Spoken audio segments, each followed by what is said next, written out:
आजच्या रेसिपीमध्ये बनवणार आहोत पौष्टिक लाडू। असे पौष्टिक लाडू की जे गरज असतील तर उन्हाळ्यात देखील करून खाऊ शकतो। तर त्यासाठी सगळ्यात आधी मी या ठिकाणी काळ्या खरका घेतलेल्या आहेत आणि ह्या काळ्या खरका उन्हात गरम करून घेतलेल्या आहेत, त्याचे कडक झालेले आहेत। तर सगळ्यात आधी त्याच्यातलं बी काढून घ्यायचे। असं करून यातलं बी काढून टाकायचं आहे।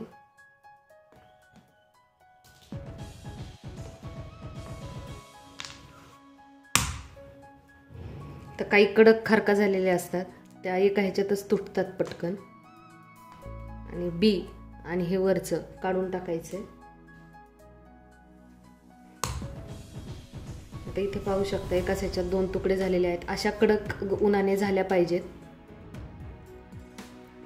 जेणेकरून पटपट होईल। आणि जर याच्यात काही घाण असेल तर ती कपड्याने स्वच्छ करायची आहे, नाही तर खूपच किडलेला असेल तर टाकून द्यायचे। अशा खरका घ्यायचे नाही, त्याच्यामुळे लाडूला कीड लागते।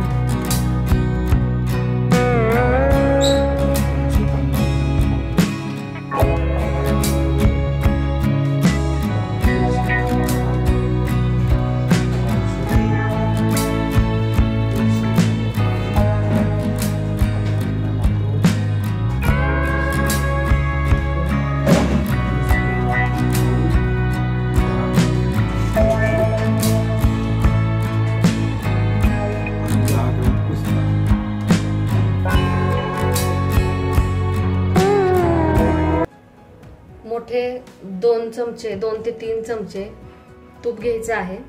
साजूक तूप आहे हे। पौष्टिक लाडू आहेत म्हटल्यावर साजूक तुपाचाच उपयोग केला पाहिजे।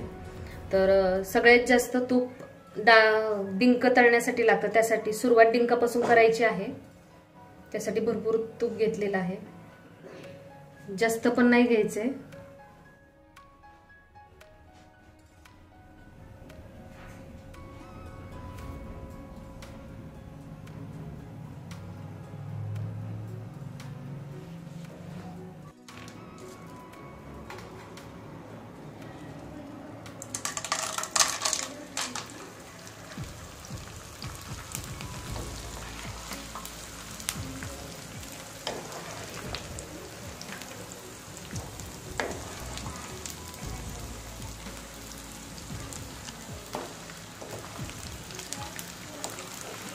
थोडंसं तूप घेऊन व्यवस्थित तळून घ्यायचे आहेत। ते आहेत त्याच्यापेक्षा दुप्पट फुलले गेले पाहिजेत असे तळून घ्यायचे आहेत। त्यामुळे सगळ्यात आधी डिंक तळायला घ्यायचा आहे, कारण याला जरा बऱ्यापैकी तूप लागतं। तुम्ही पाहू शकता व्यवस्थित फुलले गेलेले आहेत, कुठलाही कच्चा राहिलेला नाहीये डिंक। तर त्याचा कलर चेंज व्हायच्या आत आपल्याला हा डिंक बाहेर काढायचा आहे। उरलेल्या तुपामध्ये आता ड्रायफ्रूट्स तळायला घ्यायचे आहेत। तर मी सगळ्यात आधी बदाम घेतलेले आहेत। तर अगदी काही मिनिटं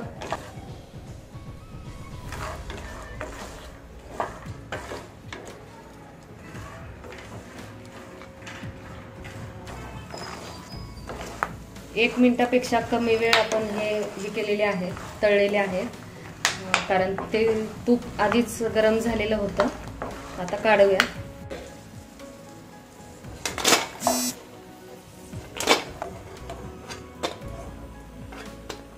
तूप ऑलरेडी गरम आहे, त्यामुळे फ्लेम एकदम लो ठेवायची आहे आणि 1 मिनिटापेक्षा कमी वेळ, काही सेकंदात सगळं खालीवर तुपात करून घ्यायचं आहे। तूप छान गरम झालेलं आहे डिंक तळतानाच।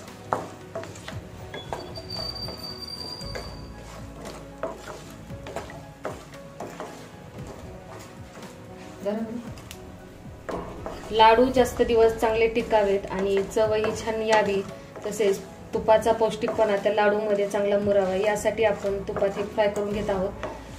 नाहीतर असेच टाकले तरी देखील चालतात, पण तुपात टाकल्यामुळे फ्राय करून घेतल्यामुळे ते जास्त दिवस टिकतात, जाळी लागत नाही, त्याला व्यवस्थित राहतात। जवळजवळ अर्धा मिनिट व्यवस्थित तुपात परतून घेतलेला आहे। आता याला काढून घेऊया। जास्त करपले तर त्याची चव जाते आणि लाडूची चव सुद्धा बिघडते, त्यासाठी जास्त वेळ नाही ठेवायचे।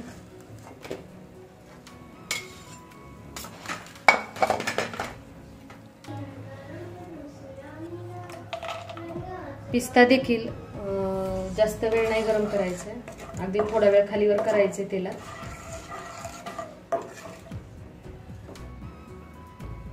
आणि हे सगळं करत असताना एकदम लो फ्लेमवर करायचे. एकही ड्रायफ्रूट करपला गेला नाही पाहिजे किंवा खरपूस पण झाला नाही पाहिजे, त्याच्यामुळे लाडवाची चव बिघडते आणि त्याच्यातले जे गुणधर्म असतात ते पण निघून जातात. हे देखील अगदी अर्धा मिनिटच परतले आहेत.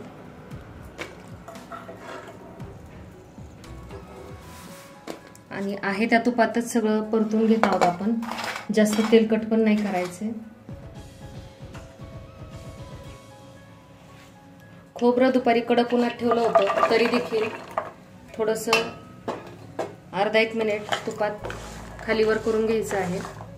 आणि मी हे डायरेक्ट गिरणीतून करून आणणार आहे, त्याच्यामुळे मी मोठे मोठे तुकडे ठेवले आहेत. तुम्ही जर घरी करणार असाल तर खोबऱ्याचा किस करा, जेणेकरून मिक्सरमधून ते व्यवस्थित बारीक होईल.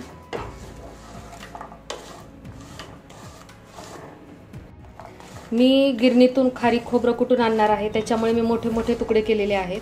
तुम्ही जर घरी मिक्सरमध्ये ग्राइंड करणार असाल तर तुम्ही खोबऱ्याचा किस करा, जेणेकरून तो व्यवस्थित कुटला जाईल मिक्सरमध्ये.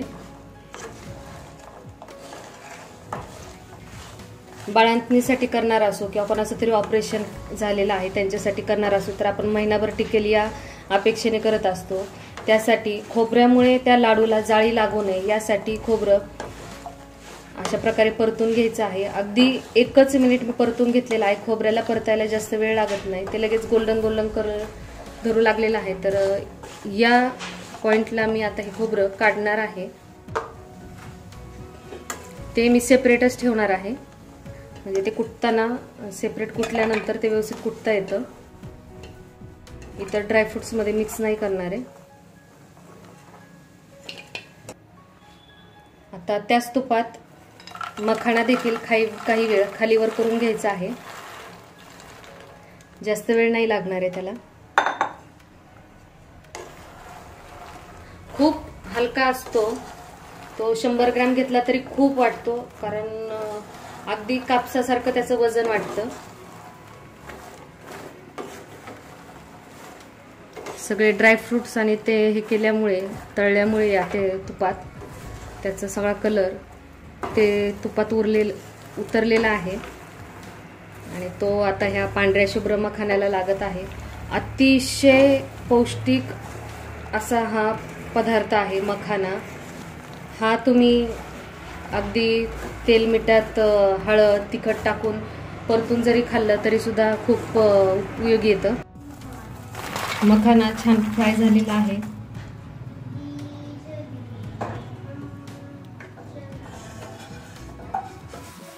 अगदी अर्ध्या चमच्यापेक्षाही कमी तूप घेतलेलं आहे आणि त्यात ही मेथी परतून घ्यायची आहे.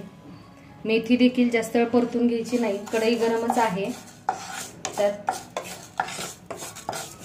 फक्त थोडीशी परतून घ्यायची आहे.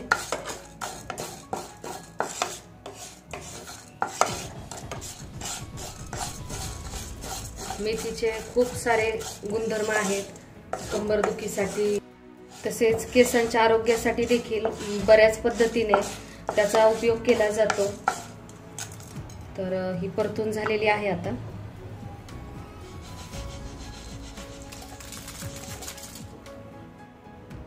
आहे त्या उरलेल्या तुपात आणि गॅस बंद करून अगदी काही सेकंद खालीवर करून घ्यायचं आहे, तापलेल्या तव्यावरच. अजिबात गॅस चालू ठेवायचा नाहीये, फक्त गरम करायची आहे थोडीशी नावाला. तळायची वगैरे अजिबात नाहीये, तिला भाजायची देखील नाहीये, फक्त गरम करण्यासाठी बंद गॅसवर खालीवर करून घ्यायची आहे. थोडंसं मेथीचं तूप होतच त्याला कढईला. अशा प्रकारे ही 2 ते 3 मिनिटात थोडीशी खालीवर केलेली आहे आणि ती देखील काढून घ्यायची आहे.